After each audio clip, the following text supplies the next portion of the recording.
쭉 기록을 해야 됩니다.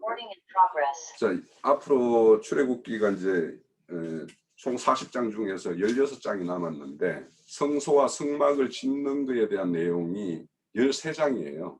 나머지 3장은 뭐냐 하면 아론의 금송아지 사건으로 인해 가지고 돌판이 깨지고 또 다시 두 번째 돌판을 받는 요 이야기가 3장이에요.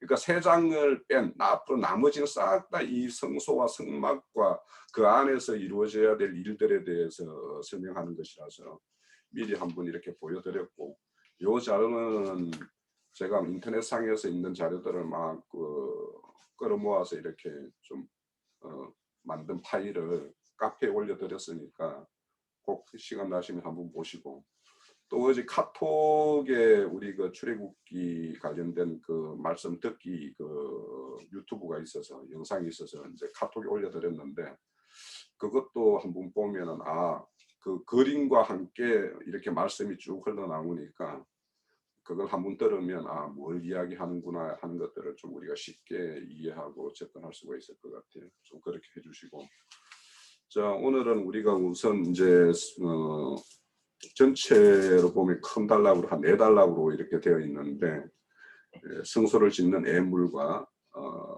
증거계, 그리고 떡상, 등잔대 이렇게 되어 있는데, 어디까지 갈 수 있는지 모르겠는데 가능하면 이것들을 이렇게 한 번씩 딱딱 잘라서, 그러니까 처음부터 해가지고 끝까지 이렇게 가려면 아마 이렇게 길어질 것 같으니까 우선 첫 단락에 그 성소를 지을 때 드리는 그 애물에 대한 것들을 함께 먼저 나누고, 그 다음에 증거계 이렇게 나가는 게 좀 더 이렇게 진도 나가는 것에 또 이해를 돕는 데 도움을 되지 않을까 이런 싶습니다. 그래서 그렇게 가능하면 그렇게 해주시고요. 자, 제가 먼저 이렇게 전체적인 말씀을 이제 한번 이해를 돕기 위해서 드렸고, 오늘 주제인 그 출애굽기 25장에 대해서 우리 이제 하나하나 그 세부적으로, 그러니까 그 지금까지 본 거는 그 전체적인 그림이라면 이제는 그것들이 우리의 어떤 구속과 또 구원을 이루는 면, 그리고 교회를 이루는 면, 이런 차원으로 이렇게 나아가면 되겠습니다. 자, 예전에 하던 방식대로 먼저 좀 이렇게 열어주실 분 계신가요?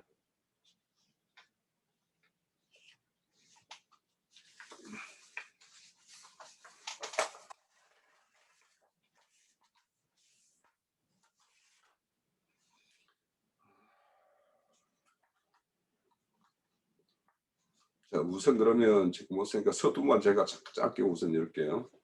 앞서서 말씀드렸는데 앞으로 이제 계속 이 성막과 성소에 대한 내용으로 이제 출애굽기를 거의 마치게 될 겁니다.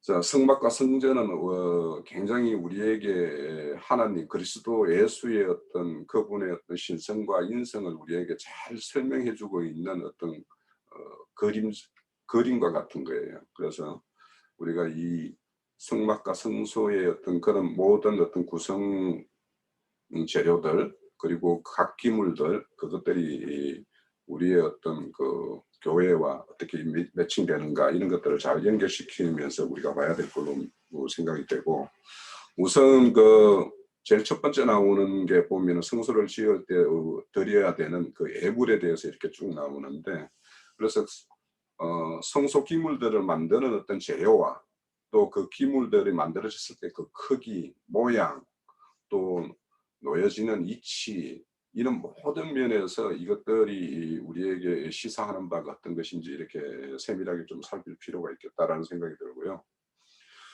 그리고 성막과 성소의 어떤 설계자고 이것을 창시한 자가 하나님이시죠. 그렇기 때문에 여기 보면 25장 마지막에도 내가 너에게 보여준 그 양식대로 지어라 이렇게 이야기합니다. 그러니까 우리가 임의대로 우리가 어떻게 우리 마음에 이렇게 흡족한 대로 이렇게 지어서 이렇게 드린다고 해서 하나님이 받으시는 것이 아니라 하나님께서 요구하시는 사항이 있다라는 거죠.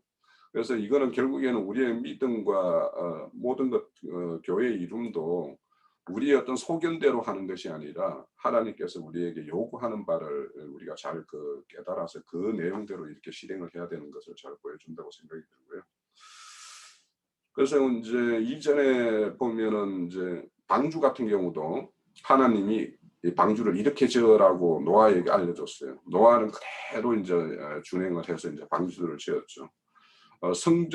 성소와 그 성막도 매 마찬가지입니다. 하나님께서 보여주신 대로 이렇게 짓는 건데 그 지을 어떤 책임이 누구에 주어져 있나 하면 모세에게 주어져 있고 또 모세는 그 어떤 기능을 훌륭한 기능과 체주를 가지고 있는 브살렐과 오홀리압이라는 두 어떤 대표되는 인물들을 데리고 이제 이 성소와 성막을 짓습니다.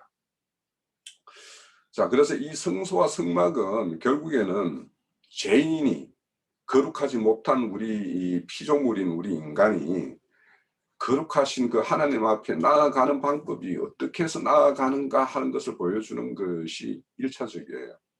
그래서 제일 첫 번째는 성소와 성막 안에서 이루어지는 것은 하나님께 제사를 지내는 거죠. 그래서 그 제사라는 것은 결국에는 희생제물을 드려서 우리의 어떤 죄 없음이 되어진 상태에서 하나님을 이렇게 만나는 거죠. 자, 이런 어떤 성소와 성막은 출애굽한 지 2년이 딱 지났을 때, 그러니까 이 시내산까지 오는데 3개월이 걸렸어요. 그죠? 그리고는 거기에서 이제 하나님의 어떤 율법의 말씀을 받고 성소와 성막을 짓는 것에 대한 어떤 식양을 보고 그거에 따라서 이렇게 짓는 기간이 9개월이 걸렸어요. 그래서 그 다음에 출애굽한 그 다음에 1월 1일 날 이 모든 성막과 성소를 완성을 하는 것이 그 출애굽기 40장에 기록되어 있어요. 그래서 이 성막과 성소가 실질적으로는 솔로몬 성전이 해파되기까지 이렇게 보면 바벨론에 해파된다라는 그것까지 따져보면 오히려 솔로몬의 성전보다도 이 모세가 지은 성막과 이스라엘 백성이 더 오랜 시간을 보내요. 그러니까 출애굽을 한 게 주전 1446년에 출애굽을 하는데 이 성소와 성막이 완성되는 것은 그 다음에 1445년에 돼요. 1월 1일 날. 그러면 솔로몬 성전이 주전 958년인가 9년 그 정도에 이제 완공이 돼요. 그러면 이 성막과 이스라엘이 지난 시간이 근 500년이에요. 486년 동안을 이 이스라엘이 성막과 함께 지내요. 그럼 솔로몬 성전은 이 정도로 같이 있지를 못하거든요. 586년에 이 바벨론에 의해서 성전이 완전히 해파되기 때문에 실질적으로는 400년이 채 그 솔로몬 성전이 온전히 이렇게 유지되지 못하거든요.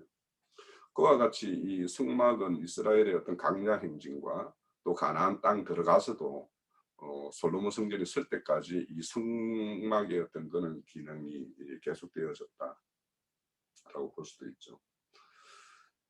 자, 왜 그러면 하나님께서 이런 어떤 이스라엘에게 이런 성막과 성소가 필요했을까를 우리가 한번 생각해 보면 하나님은 그 강약기를 우리 주님이 이 땅에 오셔서도 너희들을 고아로 두지 않겠다라고 한 것처럼 이스라엘 백성을 출애굽시켜 가지고 강약기를 행하고 또 가나안 땅에 들어가고 가나안 땅 들어가서 그 가나안 족속들을 다 물리치고 그렇게 하는 것까지 하나님께서 이스라엘과 함께 하고 계시다라는 것을 가시적으로 보여주기 위한 거예요.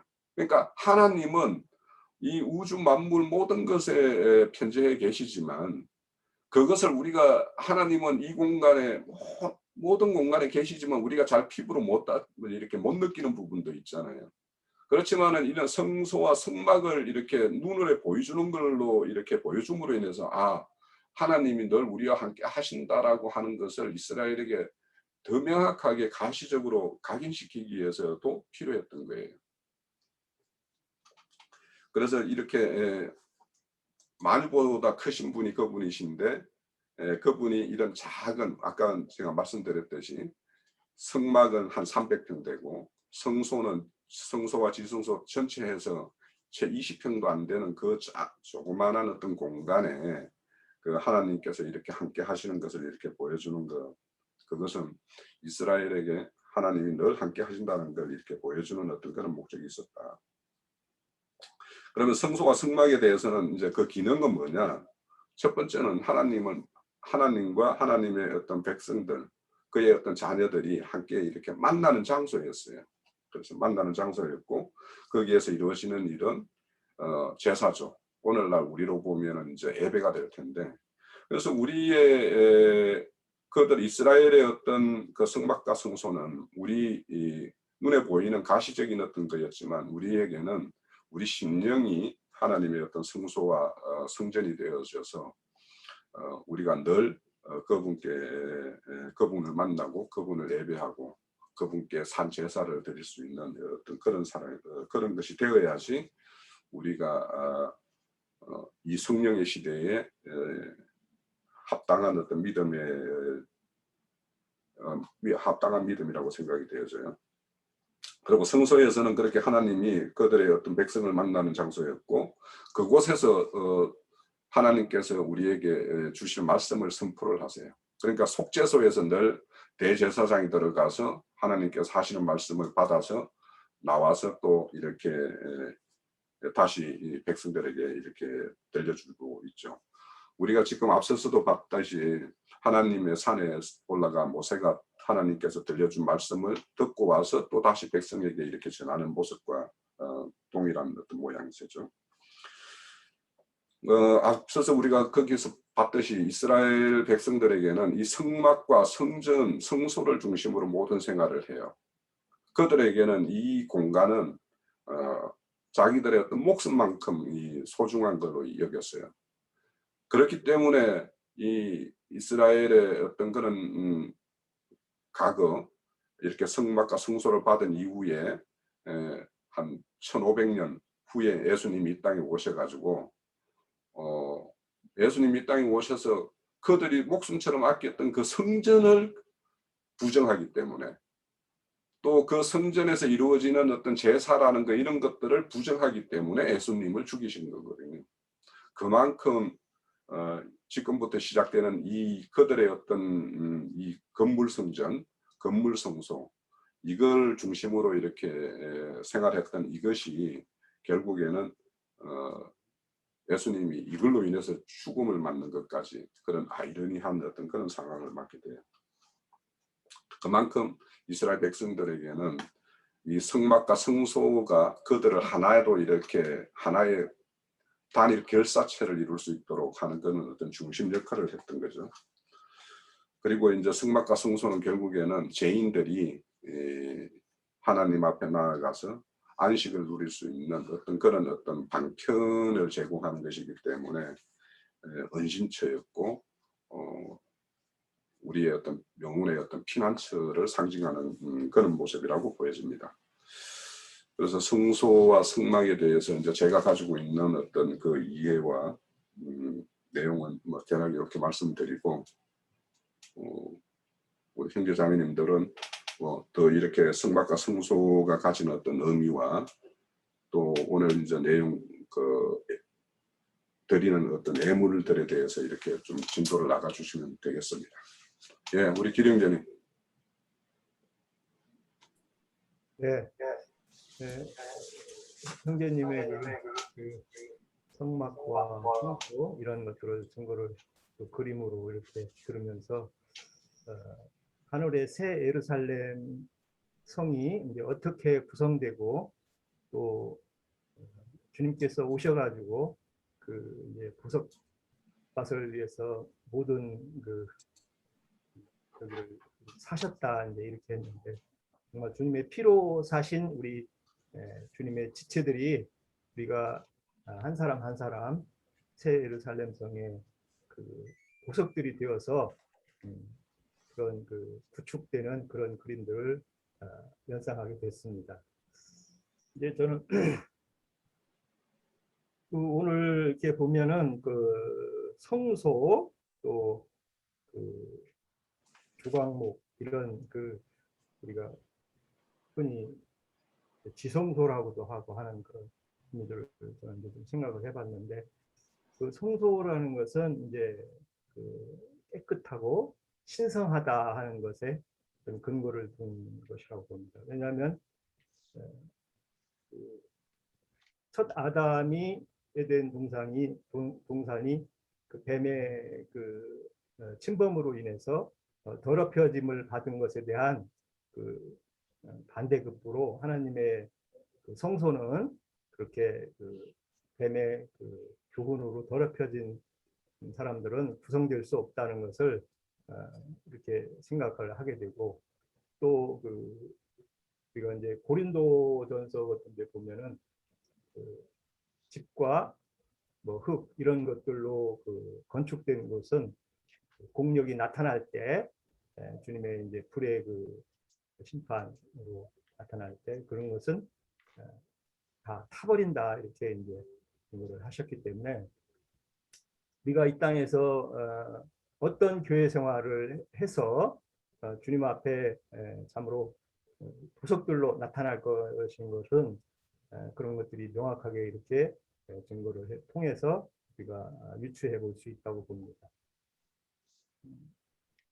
그 이제 그 조각목이라는 것은 이제 그게 보통 나무 이제 예츠라고 해서 나무라고 그러는데 그게 뭐 에스겔에서도 나오고 여러 가지로 이렇게 증거되더라고요. 보면은 이게 이제 아카시아 나무라고도 하고 뭐 이렇게 그 이스라엘 사람들한테는 뭐 포도나무로 이렇게 번역도 되고 그러는데 사실 그 포도나무나 아카시아 나무는 그 세상에서도 어떤 제목으로도 쓸 수 없다는 거예요. 그런데 이제 그런 그 하찮은 그 나무지만 주님 앞에 이렇게 쓰임이 되면은 그 금으로 이제 포장되는 거죠. 우리 그 형제님이 이렇게 우리 증거하는 것들이 금기름 붓는 일이라고 되어 있는데 우리가 어떤 그 진리의 말씀들로 순전한 그런 걸로 잘 이렇게 성숙되고 진리들이 많이 이해돼서 우리가 주님 앞에 진리의 어떤 전사로 나아갈 때 그것이 금에 대한 그 가치 기준으로 이렇게 금기름으로 이걸 상징화했다 이렇게 봅니다.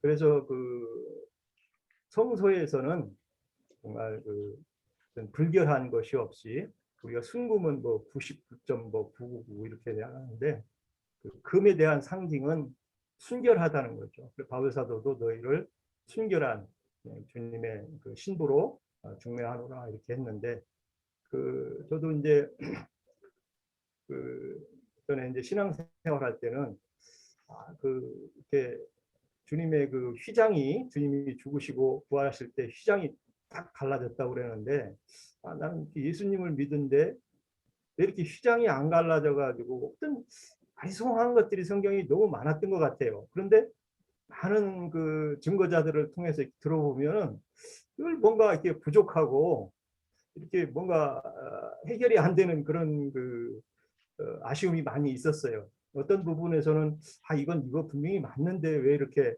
이런 그 진리들이 이렇게 혼동스러울까?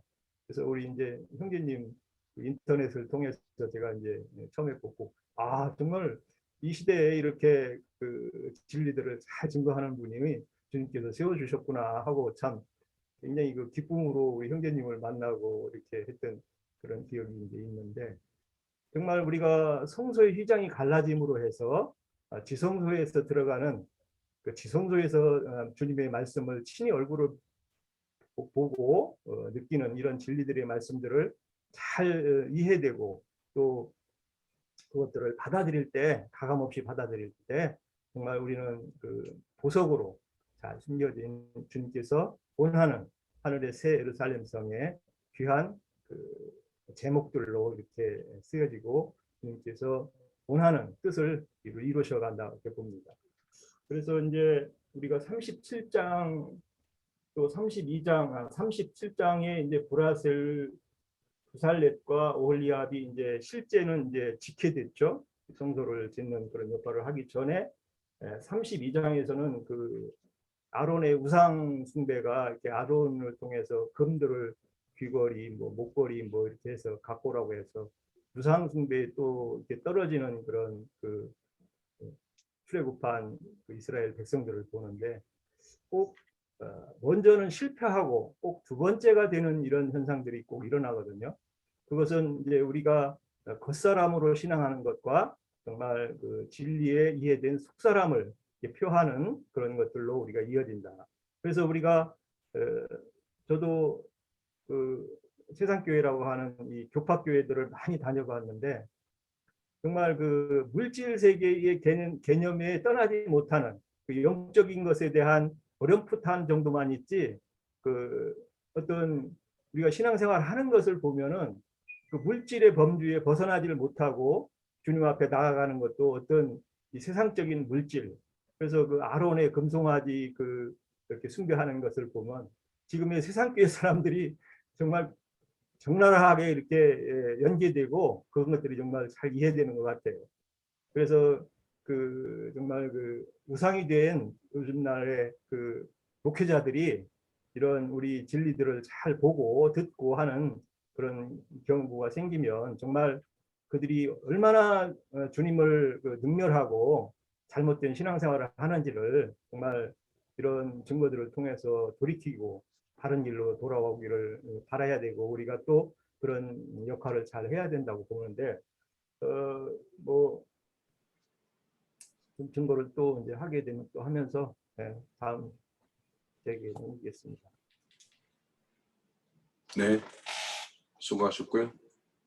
또 이어주시죠. 예, 짧게 그 홍영재님 질문하신 거 1번만 한번 해보도록 하겠습니다. 하나님께서 손으로 지은 성소가 왜 필요했을까? 근데 이제 우리가 예전에 그 진리를 만나기 전에 이는 성소가 전혀 이해할 수 없는 것이었었어요, 저는. 그래서 뭐 얘기하면 전혀 귀에 들어오지도 않고 그리고 그 조금만 이성이 살아있으면 성경에 뭐 때문에 저런 게 있을까? 그리고 우리 이제 예전에 기독교인들한테는 굳이 구약 성경이 없어도 신앙생활하는데 신약 성경까지도 그 신앙생활하는데 없어도 별로 불편하지 않지 않았는가? 저는 이런 생각을 해봅니다. 요즘은 더 그러죠. 진짜 뭐 성경도 안 가지고 다니고 또 한 구절 읽어놓고 어차피 자기 얘기하니까. 근데 이제 이 성소의 성전에 대해서 이제 말씀을 성막에 대해서 우리가 설명을 이렇게 이제 듣다가 보면 이게 꼭 있어야 되는 거죠. 왜 그러는 것인가? 눈에 보이는 물질 세계가 있고 우리는 거기에 속해서 삽니다. 그래서 일단 우리는 물질 세계가 전부인 줄로 알고 살았던 거죠.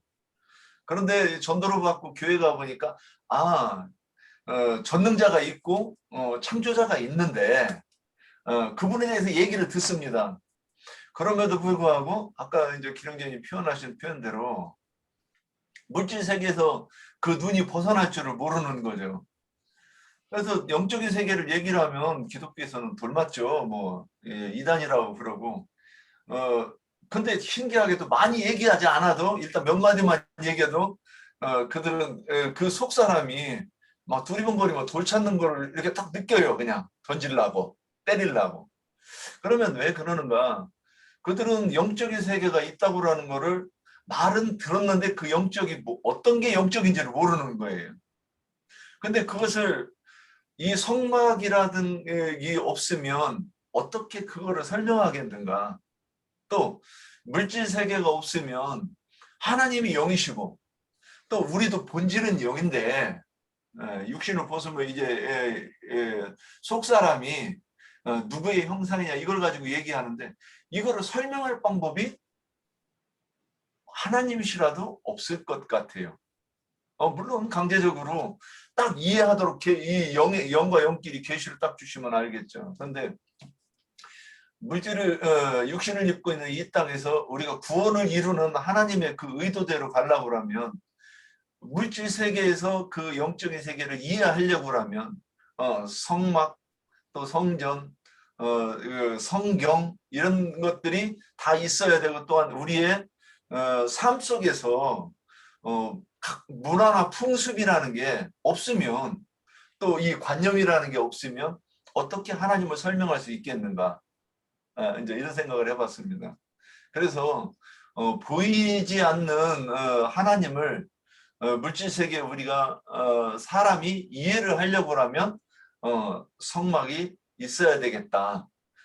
그 다음에 그 성막이 그 이제 모형적인 손으로 지은 성막과 참장막에 대해서 논하는 거는 이제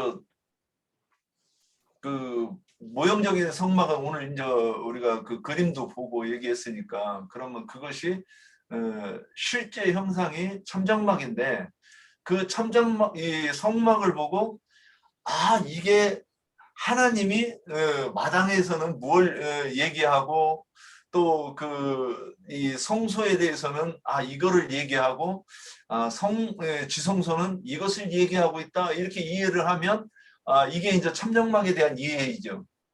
저는 이제 그렇게 더 잘 설명했으면 좋겠는데, 그렇고, 성소는 성소와 지성소로 이루어졌는데 이것으로 보여주시고자 하는 것은 무엇일까요? 마당부터 시작하죠. 근데 마당부터 지성소까지, 예전에는 그랬어요. 성전 그러면 마당도 거룩한 곳인 줄 알았어요. 그런데 마당에서부터 시작을 해서 그 지성소까지는 어떻게 보면 거리로도 이해를 해야 되는 것이고, 어떤 거는 어떤 면에서 이제 입체적으로 설명하고 있다고 보입니다. 완성도로, 그러니까 어떤 사람이 속 사람이 변화되는 그 과정, 그래서 하나님의 형상을 얼마나 이루었는가를 이렇게 보여주시는 단계로 저는 이렇게 이해하면 어떤가, 여기까지입니다. 네. 또요.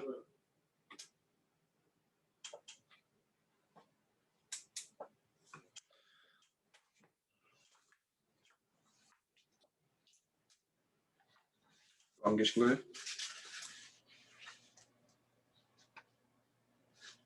네, 유영재님. 시간이 많이 됐는데 괜찮겠어요? 예?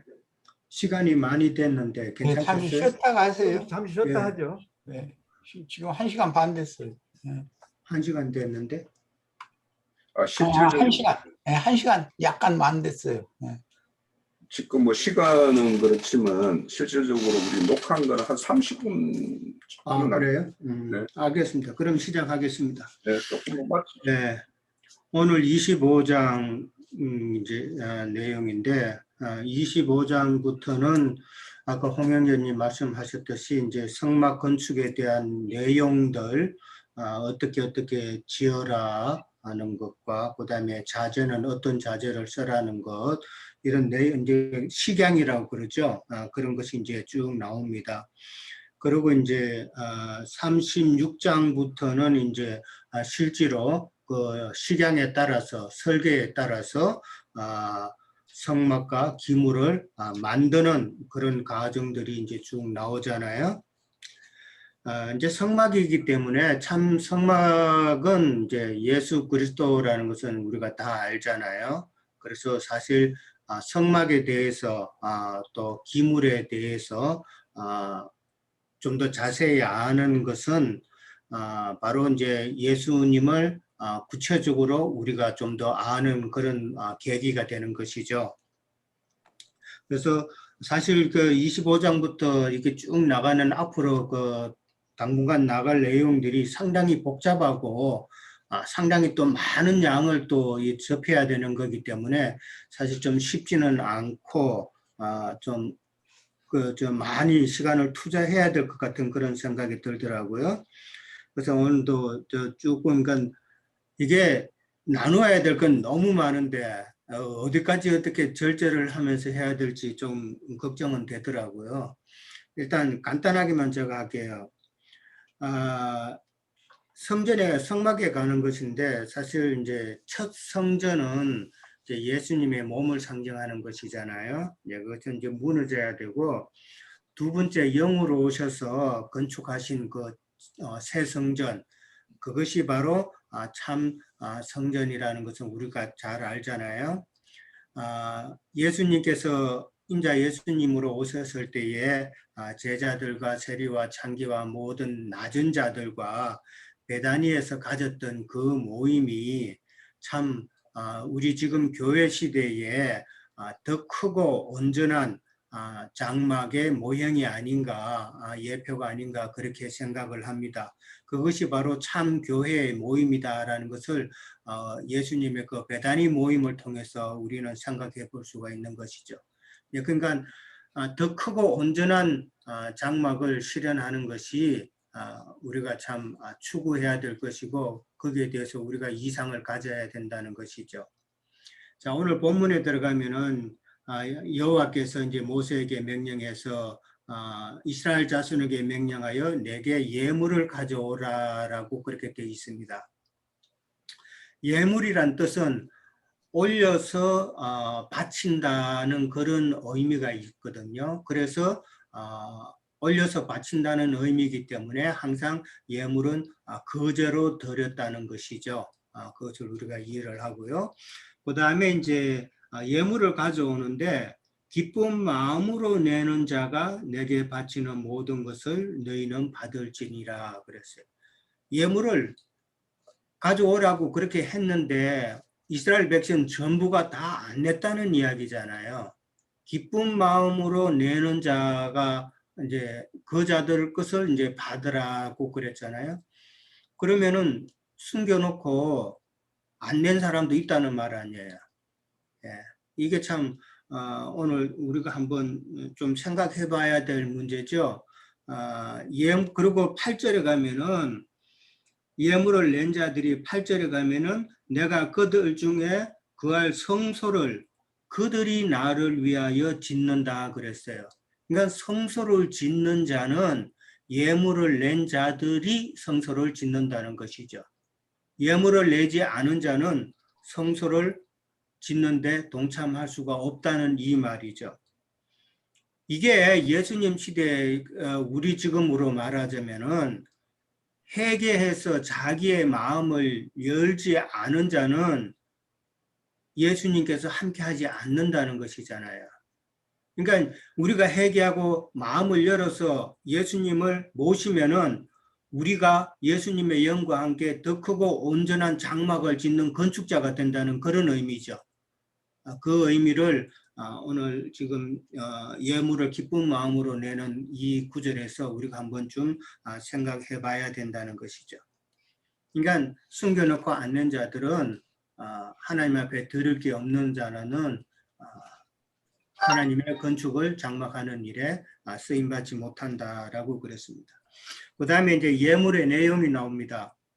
예물은 이제 금과 은과 노시 먼저 나오는데 뭐 너무나도 잘 아시죠? 금은 연단되고 살리심 받은 영을 상징하는 것이고, 은은 그 다음에 이제 출애굽기 26장 19절에 보면은 이제 성막의 기둥받침으로 이제 쓸 때에 은으로 돼 있다 그러더라고요. 홍영견님 그 카톡에 그 보내주신 그 영상에 보니까 그 은으로 된 그 받침대를 밑에 놓고 그 위에 이제 기둥을 세우는 그 영상이 나왔더라고요.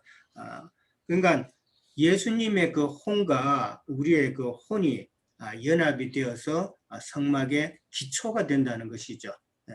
항상 은은 이제 구석을 상징하는 것이니까 그 구석이 우리의 성막의 기초가 되는 것이다라고 이해를 하면 되고요. 그다음에 노선 잘 아시다시피 하나님의 심판을 당한 그 인간의 사람의 몸을 상징한다. 이제 그렇게 이해를 합니다. 그다음에 이제 청색, 자색, 홍색 실이 나오거든요. 청색, 자색, 홍색 실 이거는 뭐 청색은 대제사장의 그 에봇을 만드는 그 색깔이죠. 아까 그 영상에 보니까 그 자료 화면에 보니까 제사장은 흰 세마포를 입었는데 대제사장은 청색 그 에봇을 옷을 입었잖아요. 그 눈에 확 띄잖아요. 그러니까 대제사장이 그 청색 옷을 입는다는 것은 청색은 하늘을 상징하니까 하나님만 바라보고 사는 자들을 의미한다라고 이제 그렇게 보면 되고, 자색은 이제 왕권을 상징하는 것이고, 그다음에 홍색은 이제 예수님께서 십자가 사건 때 홍포를 입으셨죠. 예, 그걸 이제 이야기를 한다, 그렇게 이해를 하면 되고, 가늠 배실도 나왔거든요. 이제 가늠 배실이라는 것은 이제 이 실이라는 것은 이제 말을 가지고 이제 실을 가는데, 가늘다는 것은 그만큼 많이 이제 갈기갈기 찢겠다는 그런 의미죠. 찢겠다는 그런 의미를 내포하기 때문에 여러 가지 예수님이 당하신 그 혼적인 그 아픔을 의미한다라고 보면 될 것 같고요. 그다음에 이런 실은 이제 대제사장의 그 옷 만드는 재료로도 쓰이고, 성막의 덮개나 그다음에 그 휘장 연결하는 그런 용도로도 다 쓰이게 되는 것이죠. 그다음에 이제 붉은 물들인 순양의 가죽과 하면서 짐승 가죽이 나옵니다. 짐승 가죽이 나오는데 붉은 물들인 순양의 가죽이 나오거든요. 이것은 이제 순양의 가죽이라는 것은 이제 그리스도의 그 구속을 상징하는 그런 내용이죠. 그다음에 이제 해달의 가죽이 나오죠. 해달의 가죽은 이제 성막 바깥 그 제일 바깥 부분에 뜨거운 햇빛과 바람과 이 모든 것을 직접 견뎌야 하는 그런 해달 가죽인데, 이것은 이제 사람의 몸을 입고 오셔서 예수님께서 이 땅에서 많은 고난과 역경을 당하시면서 인내하신 그런 예수 그리스도를 상징한다라고 보면 되죠. 그다음에 이제 덕류와 간유가 나옵니다. 덕류와 간유인데, 이제 덕류는 예수님의 영인데 우리 사람의 내면을 밝히는 영이다라고 그렇게 이해를 하시면 되고, 간유는 우리가 잘 알다시피 왕이나 제사장이나 선지자에게 기름을 부을 때 간유로 기름을 부어서 그 의미는 분별한다는 의미죠. 그래서 간유를 부어서 분별을 하고, 그 다음에 성막의 기구들에게도 간유를 뿌려서 거룩하게 분별시키는 그런 용도로 쓰이는 것이죠.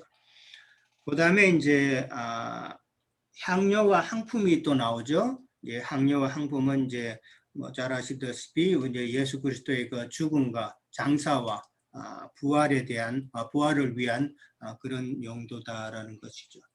그 다음에 이제 호마노와 보석이 또 나옵니다.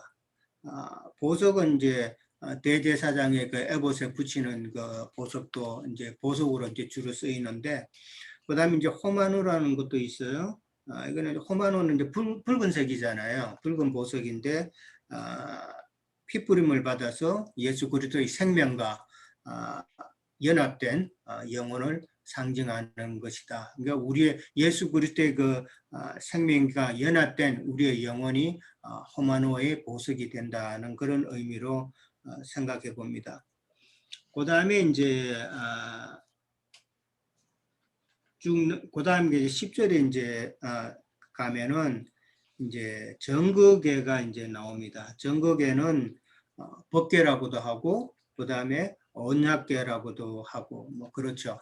이름이 여러 가지인데 그 이름의 뜻은 이제 또 뭐 어떤 의미에 따라서 이름이 그렇게 정해졌는데 그거 뭐 잘 아시니까 넘어가고요.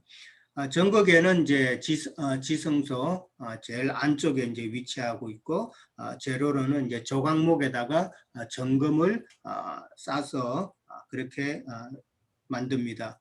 그 다음에 이제 금태를 두른다 그랬는데, 금태는 이제 부활의 영광을 상징하는 그런 의미로 금태를 둘렀죠.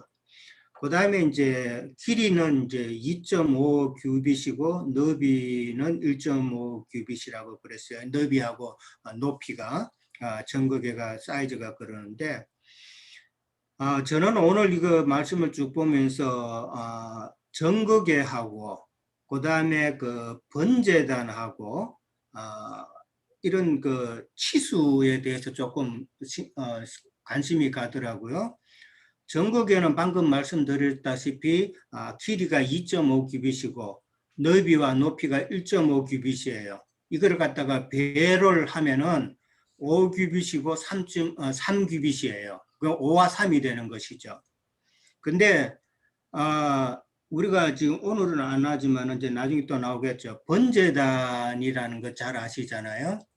번제단의 그 치수도 넓이와 길이가 5 규빗이에요. 그 다음에 높이가 3 규빗이에요. 그 다음에 이제 아까 홍영재님 처음에 이제 이야기하셨을 때에 노아의 방주 식양도 보면은 장이 300이고 광이 50이고 고가 30 규빗이에요. 그러니까 지금 말씀드린 그 숫자의 그 기본 수가 있죠. 5하고 3이에요. 5하고 3. 그러니까 번제단도 5규빗, 높이가 3규빗. 그 다음에 방주도 350, 30. 그 다음에 정극에도 지금 1.5규빗, 2.5인데 곱하기 2를 하면은 이제 3하고 5가 되는 거예요. 이게 지금 무슨 일률적으로 지금 이게 공통적인 기본수가 5하고 3인데 이게 무슨 의미인가 좀 생각을 해봤어요. 우리가 잘 아시다시피 5는 고통의 수잖아요. 고통의 수인데 이제 야곱이 이제 애굽으로 내려갔을 때요. 이제 흉년이 돼서 애굽으로 갔을 때에 2년 처음 2년이 지나고 다가올 5년이 남았다고 그랬잖아요. 5년은 그 흉년의 기간이 아직 남았다는 것이죠. 그 다음에 이제 수가성 여인이 나는 남편이 5이라고 그랬을 때 그 5이라는 의미도 내가 지금 그들 가운데 그들로 인해서 고통받았다는 그런 의미잖아요. 5라는 수가. 그렇게 또 볼 수도 있고. 그런 5는 이제 고통의 수인데 3은 그러면 이제 하나님의 수, 저는 이제 성령의 수로 보거든요. 그렇게 보면은 그러니까 영과 그 성령과 함께 그 연단 받은 자가 성막의 재료가 될 수 있다는 그런 의미가 아닌가. 저는 이제 그렇게 좀 보여지더라고요. 그렇게 보면은 저 행자님들 뭐 간혹 말씀하실 때 모나미 볼펜은 1호 3이 있죠. 153마리의 물고기가 나오는데 거기도 5하고 3이잖아요. 그러면은 예수님의 그 영과 함께 연단받고 순교할 제자들을 상징하는 숫자가 아닌가. 저는 또 그렇게 보여지더라고요. 일단 저는 뭐 그렇게 생각해 봤습니다. 뭐 5하고 3이 이렇게 나왔길래 이제 말씀을 드린 거고, 그 다음에 이제 그 정극에는 이제 금고리를 이제 또 만들고 넷을 만들라고 돼 있죠. 금고리를 만드는 것은 이제 채를 끼우기 위한 것이기 때문에 채를 끼워서 어디든지 움직이는 그런 역할이기 때문에 성령의 운행을 상징한다라고 그렇게 보면 되고, 채가 나오는데 채는 이제 조각목에다가 금을 입혀서 만드는 것이죠. 근데 뭐 그리스도를 상징한다고 그렇게 보면 될 것 같고요. 그 다음에 이제 정급판을 계속해 둔다고 그랬거든요. 정급판을 계속해 둔다는 것은 이제 정극의 안에 기물을 두는 것이죠. 기물을 두는 것인데, 속죄소 정극의 자체가 예수 그리스도를 상징하잖아요. 그러니까 예수 그리스도 안에 있는 그 기물이니까 예수 그리스도 안에 있는 하나님의 신성을 의미한다라고 이제 그렇게 보여집니다. 그 다음에 이제 속죄소를 만드는 게 나와요. 속죄소는 잘 아시다시피 정거계를 덮는 덮개죠. 덮개고 우리의 죄와 허물을 덮어주는 그런 곳으로 이제 상징이 되는데, 속죄소는 정금으로만 만들죠. 이거는 조각목에다가 금을 입히는 게 아니라 정금으로만 만들게 되어 있고, 그 다음에 시언자라고 이제 그러죠. 시언, 그 은혜를 베푸는 그런 곳이다라는 그런 의미로 시언자라고도 그럽니다. 그러니까 로마서 3장 25절에 보면은 예수 그리스도는 우리의 그 하목제물이다라는 말이 있거든요. 그 하목제물이라는 말이 어떻게 보면은 예수 그리스도는 우리의 속죄소다라는 그런 의미로 우리는 생각해 볼 수가 있죠. 그렇게 보면은 그 속죄소는 예수 그리스도의 십자가의 은혜로 이제 우리가 화목하게 된 그 하나님과 내가 만날 수 있는 그 장소죠. 어떤 자에게는 그 장소가 은혜의 장소가 되지만은 악을 행한 자들에게는 그 자리가 심판의 자리가 되겠죠. 예. 오늘은 시간이 많이 좀 바쁘니까요. 여기까지만 일단 하겠습니다. 네.